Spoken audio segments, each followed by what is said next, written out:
बच्चे 2 साल में कोटा से निकल जाते हैं। कोटा सालों तक बच्चों से नहीं निकलता। क्या करता है Kota?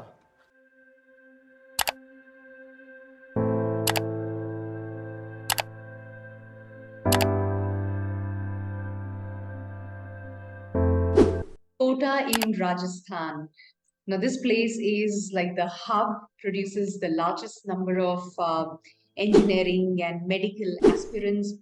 Children from across the country come here and prepare for JEE, from NEET, and families, parents send them to fulfill their aspirations, the children's aspirations, and it provides an excellent ecosystem. Yeah, so that's the beauty of it. However, there's this dark side to it which we need to talk about. Now, before I even talk about it, I just want to bring in a disclaimer here that I'm not a parenting specialist here. In fact, this is not a segment that I directly work with. However, I've been there. So I stayed in Kota, took the coaching for 1 year. So I have been there. Two, I'm a happiness coach and I'm a mother. So it does concern, it does bother me, and therefore I would want to dive into this. According to Kota administration, district administration, every month, average, there have been 3 suicides in the year 2023. And consistently, there have been these suicide cases happening, which is a big cause for concern. The reasons are numerous, I can so relate and resonate that the whole mismanagement of emotions. I have no idea how to deal with my emotions with such a variety of people there, so much competition, just one agenda. You're away from your family, no safe space. Who do I walk up to and share that this is how I'm feeling? And then I don't know how to even deal with it. It just takes a toll, I think, a massive toll. And today, the whole idea of even talking about this is to help students as well as parents to manage these situations better, to deal with these. So, for parents, now your role is pivotal, in nurturing your child's mental health. Sometimes children, when they're worried, they're not able to handle it, but they cannot gather the courage, or they're not even able to understand what's happening. So it becomes very important that you manage it. You are vigilant, you're aware, and you kind of handle this. So, what can you do? Here are some of the things that I want to propose. The first one being open communication, safe space. It is so important that the communication flow with the child is absolutely uninhibited. The child has the confidence that no matter what, I can go and talk to my mom and my dad. Very important. So, you've got to nurture that throughout, right? The second big thing is managing the expectations. So a lot of times I hear the parents loading the child with their expectations. So let them know, let them understand that it's the efforts that count, and that's what matters. But after that, even if things are not the way you desire, the outcomes are not what you wanted, or there's a failure, that's not the end of it all. So is helping them build the muscle that it's the efforts that's in my control, and that's what I can really work towards. So managing the expectation. The third being a balance, a very, very important aspect, because I remember, looking, I mean, me going through it, or seeing so many students out there, the whole routine is kind of skewed, So there has to be space for relaxation, some fun, and all of that. And that doesn't happen in one day. That's part of routine habit. So make sure you inculcate this habit of having a routine, which is a fine mix of everything. A balance is so damn important, right? And number four, let them know what life is all about. Talk to them about life, that it's not about this one exam, it's not about this one score, or you succeeding, not succeeding.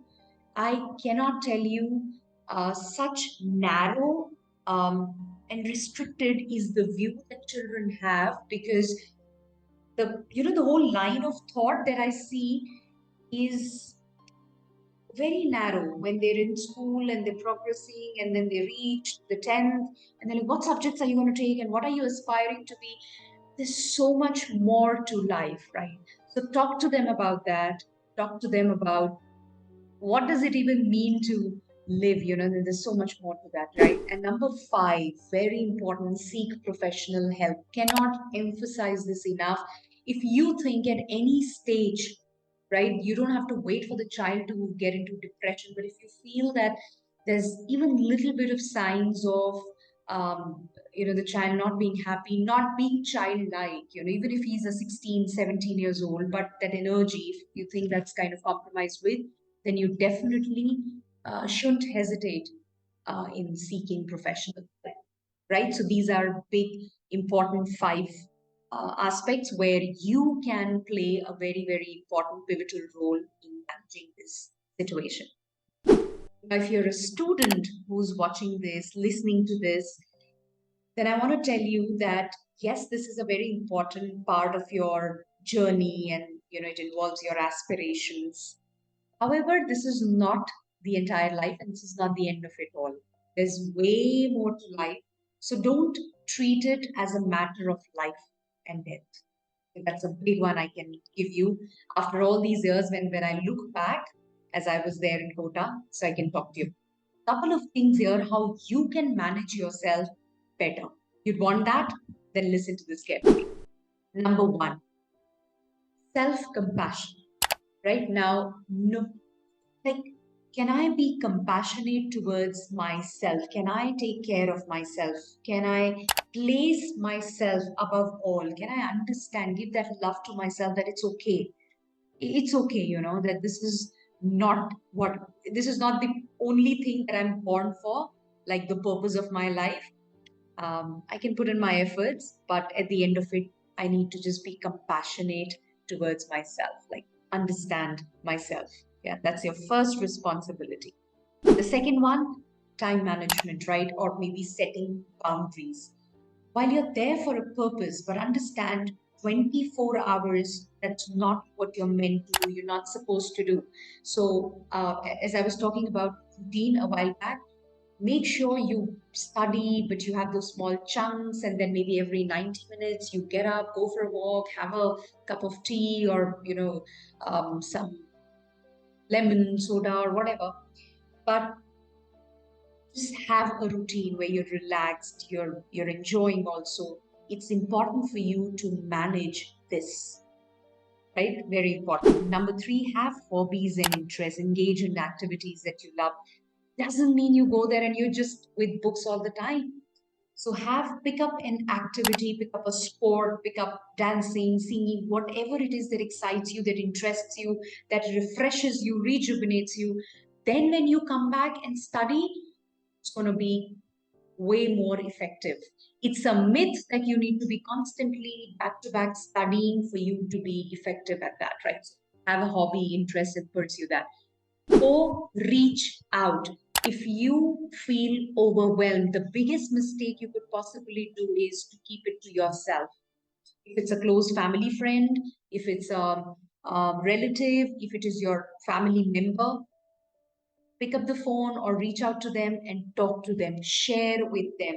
Do not keep it to yourself, because either you keep, you're so good at processing it, which usually doesn't happen. So my request would be, if anything comes in and you start to feel overwhelmed and you feel it's been there for a while now, maybe 1 day, 2 day, don't wait thinking it'll settle down on its own. Let me not bother somebody.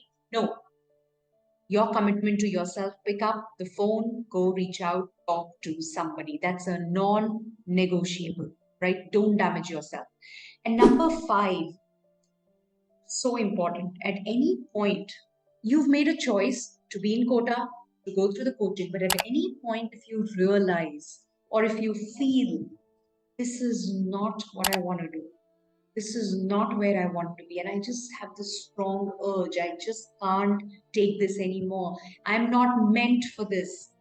Wrong choice made, maybe.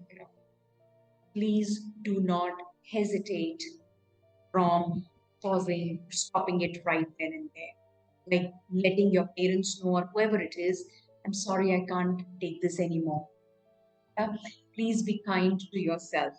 This is a very important one, I can tell. A lot of times I did realize this, back when I was in Kota, I could feel it every single day.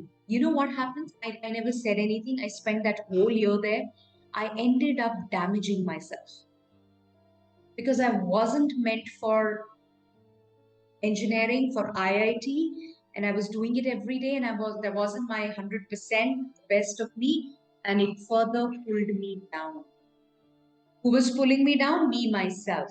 Who was leaving me feel overwhelmed? Me myself, because I wasn't standing up for myself. So that's the important one. Okay, so don't hesitate from doing that. Just to conclude, I think addressing this is part of a very big problem, a big challenge that we're facing as a society, and this needs collective effort. It's not about one student or one family. It's about how we view this, how we handle this, how we manage this, address this as a community, as a society, and needs us to really be committed and intentional. So, if you know of a student or somebody who's dealing with this, who has a mental health challenge, please get them to seek professional help, get them to a mental helpline, right? Let's make this a priority. Mental well being is the most important. Having open communication, fostering that, most important, right? Dealing with these problems, very important, right? Let's do this together. Yeah, that's the agenda. And if you thought this is meaningful, if this is something you really needed to hear and you got value from this, then go ahead and give a thumbs up, hit the like button, subscribe to the channel if you've not done it already, and do share this one with anybody who you know, any parent or any child who you think needs to hear this, because there's stuff for both the segments, and if they can pick up even one and this helps them, I think the job is done, right? I'm going to see you very soon in the next one. Take care. Lots of love. Let's deal with this, work towards this together. Bye bye.